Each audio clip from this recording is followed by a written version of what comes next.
Hello there. हमारे इस question में हमें एक ट्रांसपेरेंट स्लैब दी गई है जिसकी थिकनेस d है। उस स्लैब की रिफ्रैक्टिव इंडेक्स nz है जो कि पैरामीटर z पर डिपेंड कर रहा है। z यहाँ वर्टिकल डिस्टेंस है, टॉप से बॉटम में जाएंगे तो इसका डिस्टेंस बढ़ेगा, तो उसी पर डिपेंड कर रहा है इसका रिफ्रैक्टिव इंडेक्स। और ये इस स्लैब को दो मीडियम के बीच में रखा गया है, मीडियम 1 और मीडियम 2। मीडियम 1 का रिफ्रैक्टिव इंडेक्स n1 है जो कांस्टेंट है, मीडियम 2 का रिफ्रैक्टिव इंडेक्स n2 है, वो भी कांस्टेंट है, लेकिन कंडीशन दी हुई है n2 greater than n1, n2 बड़ा है n1 से।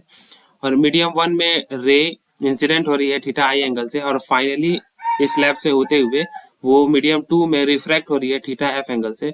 एल जो है यहाँ हमारा ये है lateral displacement.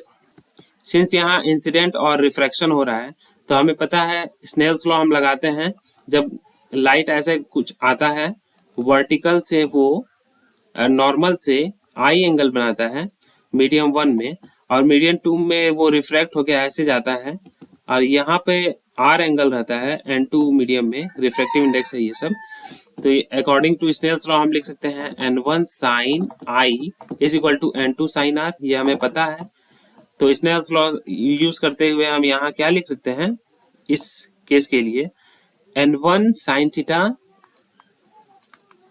I is equal to जो सेकंड मीडियम का रिफ्रैक्टिव इंडेक्स है वो n2 इंटू साइन आर। तो ये वाला सही है, तो यहाँ पे ऑप्शन मैच कर रहा है, ऑप्शन नंबर 4 सही है।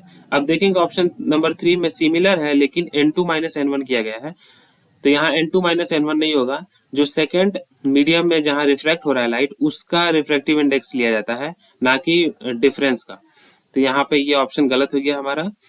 ऑप्शन अगर 1 और 2 देखें तो वो डिपेंडेंस की बात हो रही है nz पे और n2 पे। तो सबसे पहले हम ये देखेंगे L जो है लेटरल डिस्प्लेसमेंट, उसको n2 से कोई फर्क नहीं पड़ रहा है। n2 कितना भी हो कुछ भी हो उससे L को कोई फर्क नहीं पड़ रहा है। L डिपेंड करेगा इस स्लैब के रिफ्रैक्टिव इंडेक्स पे। वो कैसे देखेंगे, अभी मेरा जो Z है वो यहाँ से टॉप से बॉटम जा रहा है तो इंक्रीज हो रहा है। तो इनिशियली मान लीजिए ये कम था, इनिशियली मान के चलते हैं ये कम था, Z कम था तो nz की वैल्यू कम थी।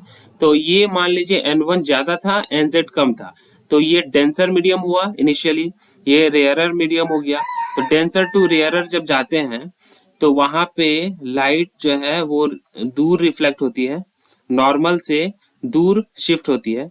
अगर फिर जैसे जैसे z की वैल्यू बढ़ रही है वैसे वैसे nz की वैल्यू बढ़ गई, तो nz की वैल्यू बढ़ रही है तब ये डेंसर मीडियम होगा। तो डेंसर मीडियम जब होगा तो फिर लाइट वापस से यहाँ से नॉर्मल की तरफ शिफ्ट होने लगेगी, नॉर्मल की तरफ शिफ्ट होने लगेगी, डेंसर ये हो जाएगा, ये रेयरर हो जाएगा।